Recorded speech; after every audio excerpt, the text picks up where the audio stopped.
और जला के मार देना जैसी घटनाएं आम हो रखी है। इसलिए ये जरूरी है कि आज का युवा योग को अपनाए, क्योंकि योग के द्वारा हम इन सब चीजों से परे जा सकते हैं। क्योंकि योग के अंदर कहा है ना, योग चित्त वृत्ति निरोध है। योग वो है जो हमारे को एकाग्रता प्रदान करता है, हमारे मन और मस्तिष्क पे हमारा नियंत्रण लाता है। और जब मन और मस्तिष्क आपके नियंत्रण में होते हैं तो आप गलत दिशा के बारे में सोच भी नहीं सकते हैं। मेरे इस तथ्य को बल और तब मिलता है जब हम याद करते हैं भारत की प्रथम महिला आईपीएस अधिकारी किरण बेदी जी ने अपने कार्यकाल में तिहाड़ जेल में कैदियों के मानसिक स्तर में परिवर्तन के लिए योगाभ्यास शुरू करवाया था, जो नीति स्वरूप सभी जेलों में लागू हुआ। तो आप सोचिए, जब कुख्यात कैदियों के मानसिक स्तर में योगाभ्यास से परिवर्तन किया जा सकता है, तो फिर हमारे आज के युवाओं को भी नहीं। तो आपसे कहना चाहूंगी, योग सिर्फ जीवन शैली नहीं, अपितु अपने आप में जीवन है। योग आप से होकर आपकी और आपकी यात्रा है, और यही वो साधन है जिससे भटके हुए दिग्भ्रमित युवा को और पटरी से उतरे युवा को पुनः पटरी पे लाया जा सकता है। धन्यवाद।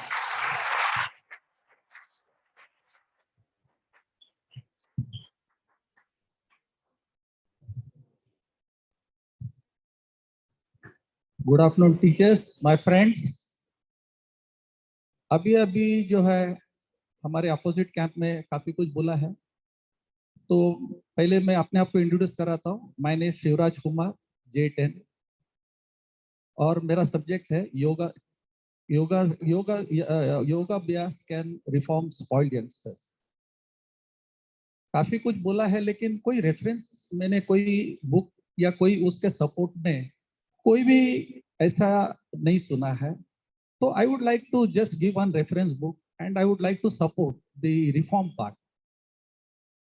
Please refer Professor Alfie Kohn, who is a psychologist, anthropologist. The book title is Punished by Rewards. So basically, what is in the book?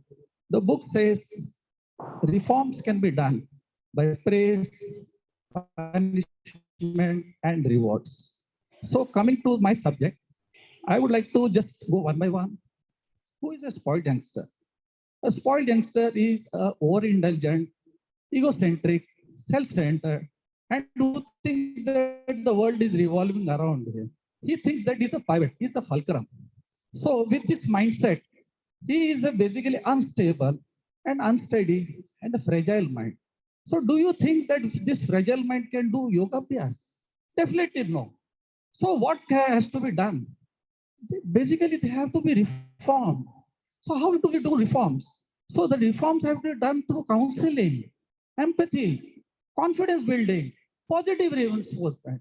So what will happen is mind will become receptive. So ultimately what will happen is the platform is set. And with this set platform, you will be able to communicate to him. A rapport can be built. So once the rapport is built, so then you can talk to him. He can take up next practices. So without that, I strictly say this is against, I don't agree to this. So friends, I would like to quote with some examples. You have seen a potter churning out pots. He uses soft clay. He molds this soft clay into beautiful design pots. So then this particular pot he is keeping in the sun for curing. Then he uses the bhatti for baking. So this process of this spoiled youngster is also similar. What we are doing, basically his mind, we are trying to mold him. So once his mind is molded, so then he will be cured. And then it will be set so that like the pot, it can sustain the temperature and the end user who wants to use it. So similarly, this particular youngster, he has to be reformed by using the tools of empathy, sympathy, and realization. Further, you must be knowing the notorious dacoit Ratnakar. He was looting people. Passerbys who were coming, he used to loot them, kill them. So once it so happened that Sage Narada was passing, so he caught hold of him. He wanted to just kill him. Then Sage Narada, he told him, you please wait. Don't do this thing. You do one thing. You go back. You check with the family that whatever your sins you are doing, whether your family will be a part of it, whether they will share it.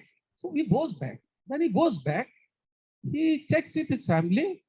His family says, what the hell you are talking? How you can say that we will share your sins? You are doing all the mischief. You are doing the robbery. You are killing people. How you feel? We will share. Sorry, nothing doing. So the entire world collapses. So he comes back and then he falls on the feet of sage Narada. So then he chants, he tells you, please chant one mantra, Rama Rama, which he is unable to do. So because of his unstable and that criminal mind. So he says, you do Maramara. So with Maramara, he becomes sage Valmiki, who wrote the beautiful book, epic Ramayana. To conclude, I can only say a spoiled youngster is not in a right frame of mind to do Ashtanga Yoga, Kundalini Yoga, Chaturanga Yoga, Shadanga Yoga, Kundalini Yoga, Laya Yoga, Mantra Yoga, Tantra Yoga. What he has to do is we have to reform him. So reform can be done only through the tools of counseling, empathy, sympathy, realization, and only after that he will be in a position to take up next practices. And let us put the horse before the cart. Thank you.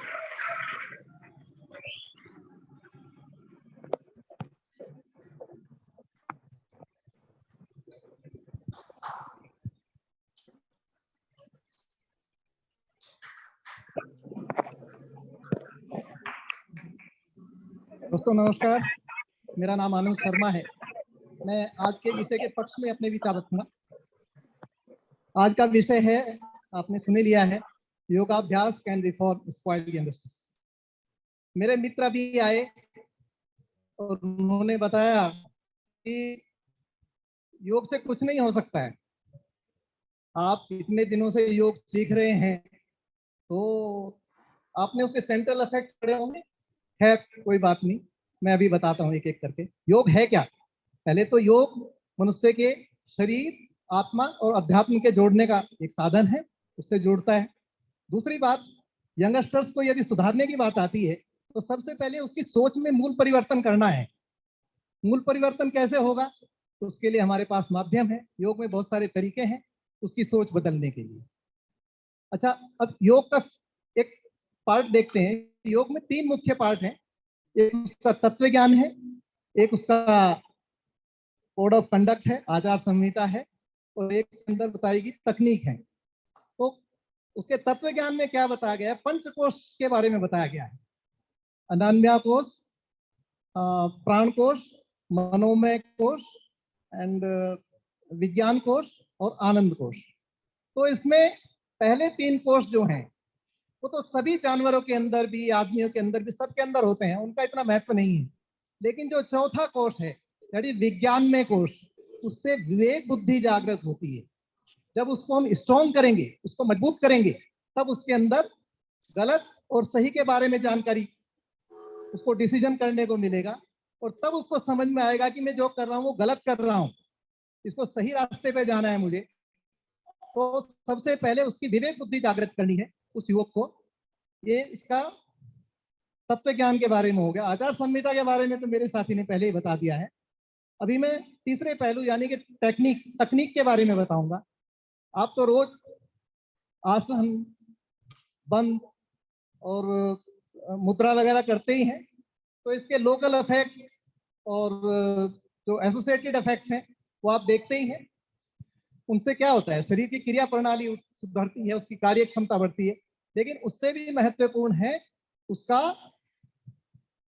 Central effect. Central effect क्या करता है? आदमी को मानसिक रूप से सुधारता है, उसके अंदर उसको तनाव मुक्ति देता है, मानसिक शांति मिलती है, उसमें संतुलन आता है, उसमें एकाग्रता आती है, और उसके सभी शारीरिक जितने अवयव हैं और कोशिकाओं लेवल तक वो उसमें समन्वय, कोऑर्डिनेशन लाता है। इन सब का इफेक्ट कितना बड़ा है आपने कभी महसूस किया है? आप अभी तक लगता है उस लेवल तक पहुंचे नहीं है। जब आप योग के उस लेवल तक पहुंच जाएंगे जिसमें कोऑर्डिनेशन का आपको रिजल्ट मिलने लगेगा, तब आप समझ पाएंगे कि योग की ताकत क्या है। ठीक है, अब इसका आगे का मैं एक और बताता हूँ। प्राणायाम के विषय में आपने देखा ही होगा, कल भी हमारी यहाँ पे क्लास हुई है। तो प्राणायाम में क्या करते हैं, पूरक रेचक बहुत ही कंट्रोल्ड तरीके से, कभी 1 4 2 ऐसा बोलते हैं, कभी अलग अलग रेशो हैं। तो उसमें क्या करते हैं, कंट्रोल तरीके से हम अपने सांस लेते हैं और सांस को छोड़ते हैं। और आपने बार बार सुना होगा इस बात को कि मन का और सांसों का बहुत गहरा संबंध। तो इसका मतलब क्या हुआ कि जो स्पॉइल हुआ है उसके मन की चंचलता की वजह से उसका मन सेटल नहीं है एक जगह, इसके लिए वो नियंत्रण में नहीं है, इसके लिए वो स्पॉइल हुआ है। तो उसको करना क्या है, उसको सबसे पहले योगाभ्यास के द्वारा, प्राणायाम के द्वारा हमको कंट्रोल करना है, नियंत्रण में लाना है। इसके बाद शुद्धि क्रियाओं की बात हम करते हैं। शुद्धि क्रियाओं में आप शरीर की सफाई करते हैं, लेकिन उसका सेंट्रल इफेक्ट क्या है कि जो जीवन में विषम परिस्थितियां हैं उनको आप जीवन में अपनाएं, उसमें आप हिंसक ना हुए, उनको अपनाएं और उनका सोल्यूशन निकालें। दूसरे, अपने शरीर की नेगेटिविटी आप बाहर निकालें। इसके बाद मैं कहना चाहूंगा कि बिगड़े युवकों को सुधारने के लिए पूरे समाज की जिम्मेदारी है, केवल उसके परिवार और उसके रिश्तेदारों तक ही सीमित नहीं है। तो पूरे परिवार को चाहिए कि उसको सही रास्ते पे लाए, योग का रास्ता दिखाए और उसके जीवन को सफल बनाए। और कुछ लोग ऐसा मान सकते हैं कि भाई ठीक है, योग तो बहुत परिश्रम का काम है। तो मैं तो ये कहता हूँ, बिना परिश्रम के तो कुछ होना ही नहीं है। परिश्रमेण ही सिद्धंति कार्याणि न मनोरथे, न ही सुप्तस्य सिंहस्य प्रविशति मुखे मृगा। आपने कभी शेर को ऐसा देखा है कि अपनी गुफा के ऊपर बैठा रहे और सोचे कि मैं आ जाऊं, मेरा शिकार आ जाए? ऐसा नहीं होता है। तो मेहनत तो करनी है। धन्यवाद।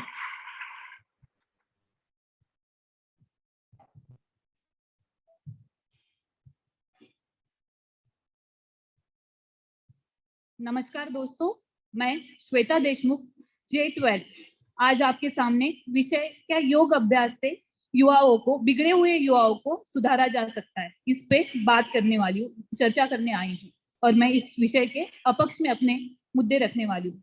लेकिन सबसे पहले प्रीति ने अभी जो हमारे सामने बताया कि किरण बेदी ने, IPS किरण बेदी ने जेल के कैदियों को योग के माध्यम से सुधारा।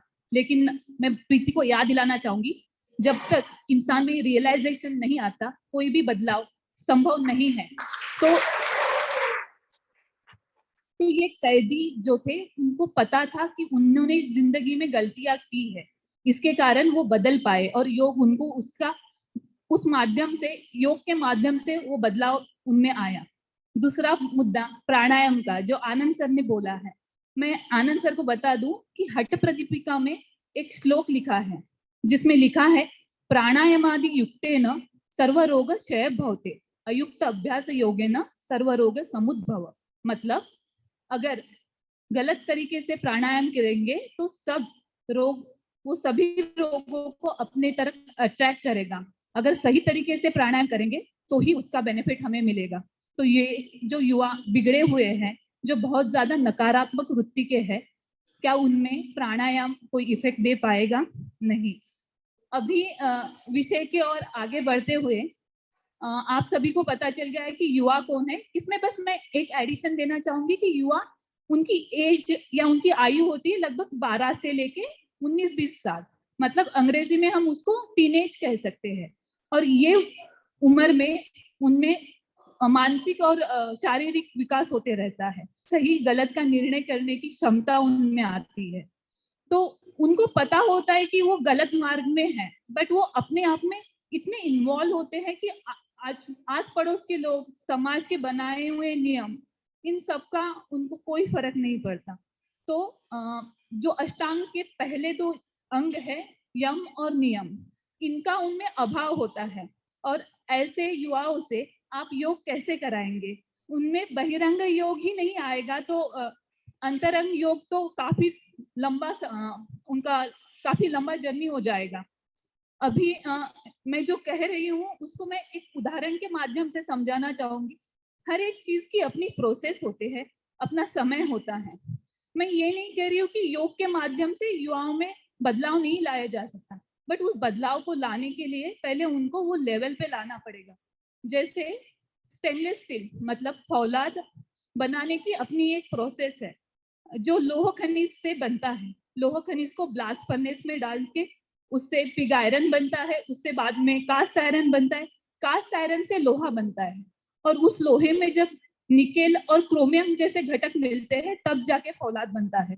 तो अगर यंगस्टर्स को या युवाओं को हमें फौलाद बनाना है योग के माध्यम से, तो पहले उनको बिगड़े हुए युवाओं को उनकी मानसिक स्तर को साधारण लेवल पे लाना पड़ेगा, तभी जाके उनमें बदलाव या योग जैसे निकेल और क्रोमियम घटक का मिश्रण मिला के उनसे जो हमें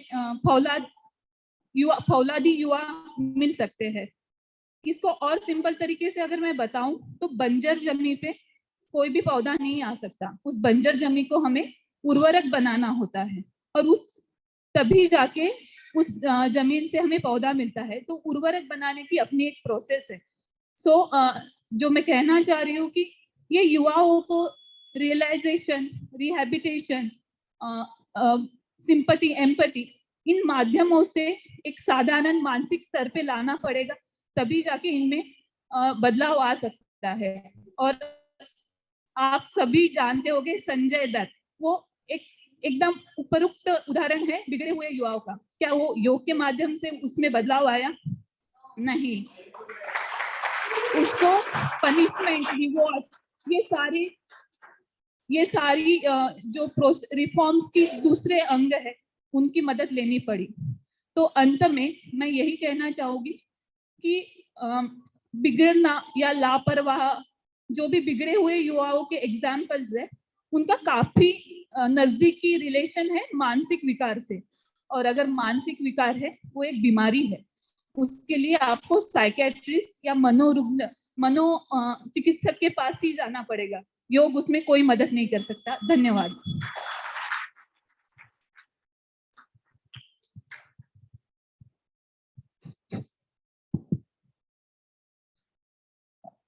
Hello, everybody. My name is Christian Machado. Here to put forth my views supporting the fact that yoga can in fact change spoiled youngsters. To answer to the problem you spoke about is Tihar Jail. I just googled in 2006 to 2008 there was 10% more early release in the inmates. So after what Kiran Bedi had started the practices of yoga, there is a 10% increase in early release of the inmates, which is amazing, I feel, because it is only because of yoga pranayam. 10% is, if there are 100 people, it is 10 people realization. But yeah, yoga helped in that. Another thing what sir said is about philosophers. I'll give you 10 philosophers who will give you 10 different philosophies. But I will tell you that yoga is the only one where we are understanding things in a better way. Because when Antaranga Yoga, when we talk about Antaranga Yoga, pranayam, we are practicing pranayam. I always listen to this word called positive silence in our yoga classes. You know, that is the only point where you start listening to yourself, where you start understanding where you're going wrong. You start understanding where is your negative life patterns, where you have to change. This is only happens when this positive change happens. And another thing what sir said is about the pot part, putting in the oven. I will tell you, there will be 10 philosophers, 10 psychiatrists, all up look, you are ordering it from different organizations or different hotel. But yoga has all these aspects in under one roof. There is a buffet of it. You can go for pranayam, you can go for mudras, you can go for bandh. These are all the things that have central effect on your mind, which ultimately changes the way you think, the way you behave in the public. And when I'm talking about spoiled youth, I want to give you an example about a research which says that a person or a human being has his life values, beliefs, rights, wrong based on his life experiences from the age of 7 to 14. You know, when you spoke about Valmiki, what Valmiki was a thief.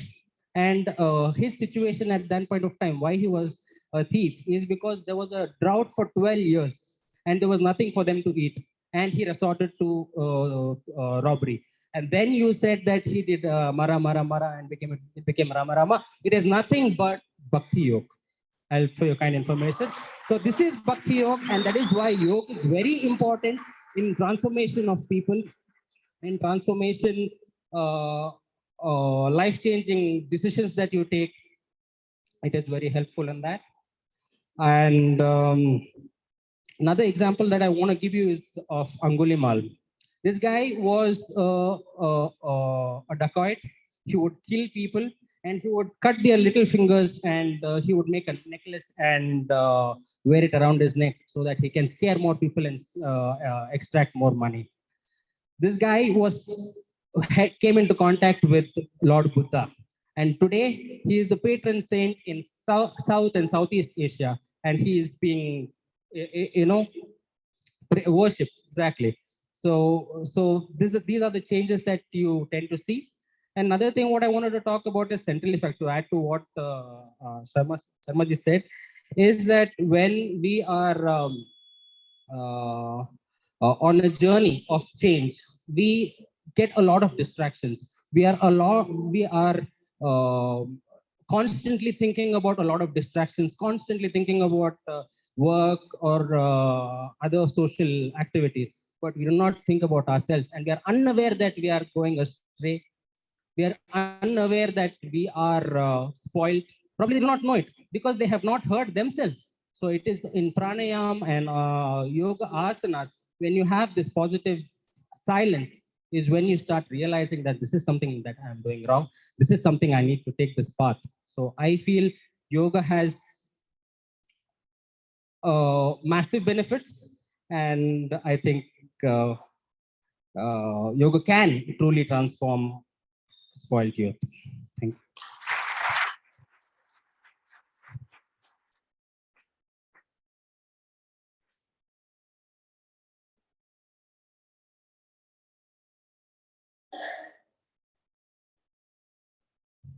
Hello, सभी गुरुजनों को मेरा नमस्कार और सभी दोस्तों को भी नमस्कार। हमारे दोस्तों ने अभी बहुत सारे पॉइंट्स रखे कि योग से बिगड़ैल युवाओं को सुधारा जा सकता है। मैं इसके विपक्ष में हूँ। मैं ये बिल्कुल नहीं मानती कि योग के द्वारा पहले स्टेप पे बिगड़ैल युवाओं को सुधारा जा सकता है। जैसा कि प्रीति जी ने बहुत सारे योग के बेनिफिट्स बताए, बट किन युवाओं के लिए? वो साधारण युवाओं के लिए, ना कि बिगड़ैल युवाओं के लिए। बिगड़ैल युवा कौन है? वो जो समाज के विरुद्ध रिबेलियस बिहेवियर लेके आ रहे हैं, जो समाज के नियमों को मानने को तैयार नहीं है, उनको आप योग के लिए बिठा के दिखाइए।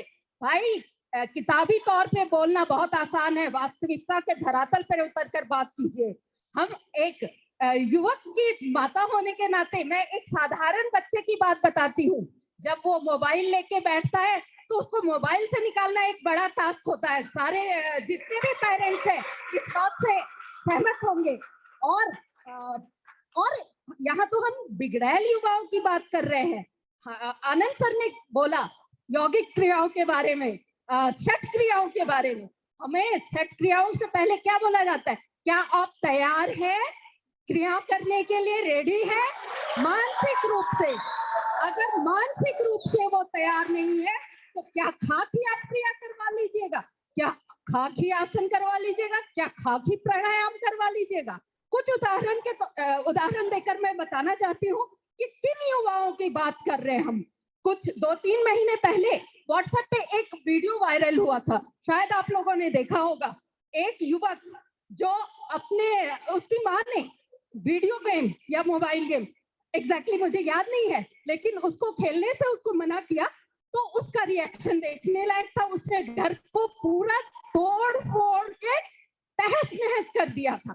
ऐसे युवाओं की बात कर रहे हैं हम, ना कि साधारण युवाओं की। ऐसे युवा जो अपनी माँ की बात सुनने को तैयार नहीं है, उसको बैठा के बताइए आसन प्राणायाम करवा के बताइए, बंद मुद्रा करवा के बताइए, तो जाने वास्तविकता के धरातल पे उतर के बात कीजिए। वही नहीं, श्रद्धा और आफताब का जो ज्वलंत उदाहरण है, श्रद्धा के बारे में आप देख लीजिए। वो जो श्रद्धा युवती है, वो अपने परिवार से रिबेलियस होके अपने दोस्त के साथ रहने चले गए। अपने परिवार, दोस्त, किसी की बातों को मानने को तैयार नहीं, अपने शर्तों पे जीने के लिए। उसका अंजाम हम सबके सामने है। ऐसी युवती युवाओं को आप प्राणायाम करके बताइए, बता के बैठा के तो बताइए, आप बात करके। और यही नहीं, 2-3 दिन पहले ही दिल्ली के एक युवा का, केशव नाम के युवा का न्यूज में आया था, जो एडिक्शन की बात भी बोली है प्रीति जी ने या आनंद जी ने। एडिक्शन, ड्रग एडिक्ट था वो, तो वो ड्रग एडिक्शन का शिकार होने से उसके परिवार वाले तरफ से उसको रिहेबिलिटेशन सेंटर में भेजा, सुधार के लिए। रिहेबिलिटेशन सेंटर से वो भाग आया, और भाग आने के बाद उसने क्या किया, उसने बदला लेने की सोची। और ऐसी मानसिक स्थिति उसकी है जो अपने परिवार के लोगों को भी वो मान नहीं रहा है। उसने अपने माता पिता, दादी, बहन, सबको चूड़ा से घोंप के सारे लोगों की हत्या कर दी। ऐसी मानसिकता वाले बच्चों की, युवाओं की हम बात कर रहे हैं। ऐसे युवाओं का हम योग, प्राणायाम, मुद्रा, बंद, यौगिक क्रिया, सट क्रिया से सुधार नहीं कर सकते। इसके लिए लव, कंपैशन, सिंपैथी, एम्पैथी और उसके स्तर पर उतरकर उससे बात करने की, उसको समझने की जरूरत है। तभी हम उसको सुधार सकते हैं, उस पर उसके ऊपर काम कर सकते हैं, ना कि योग के द्वारा। तो मैं दोस्तों इस बात से पूर्ण रूप से असहमत हूं कि पहले स्तर पर योग से बिगड़े हुए युवाओं को सुधारा जा सकता है, उनको कतई इससे सुधारा नहीं जा सकता है। धन्यवाद दोस्तों।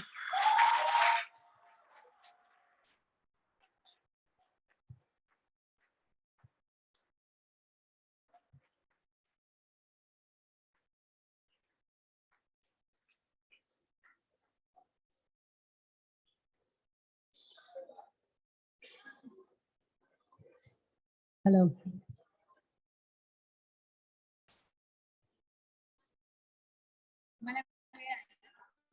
Okay, until we have the judges, thank you for the attention here. Thank you.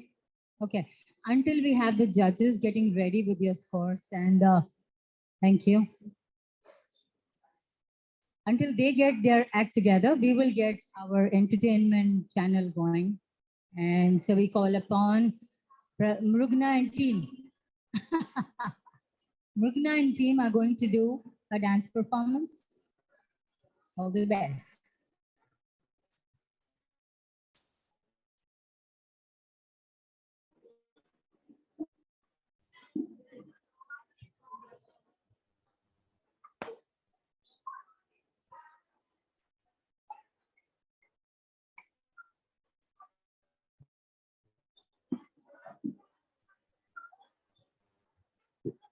Friends, इतना आवाज एक डांस प्रोग्राम ही तो है।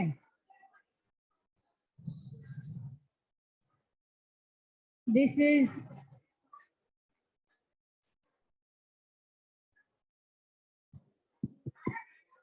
I'm wondering why is there so much commotion? Why is there so much commotion? क्या हो रहा है? Okay. Debate number 3 team को each other congratulate कर रही है, ढाढ़स बंधा रही है, so they're all okay. Finally settle हो जाएं friends. Okay.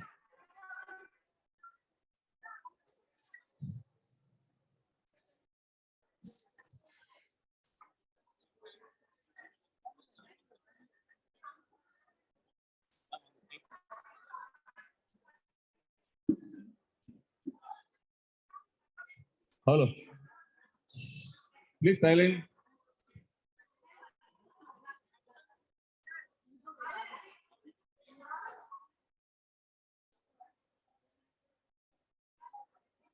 Yeah.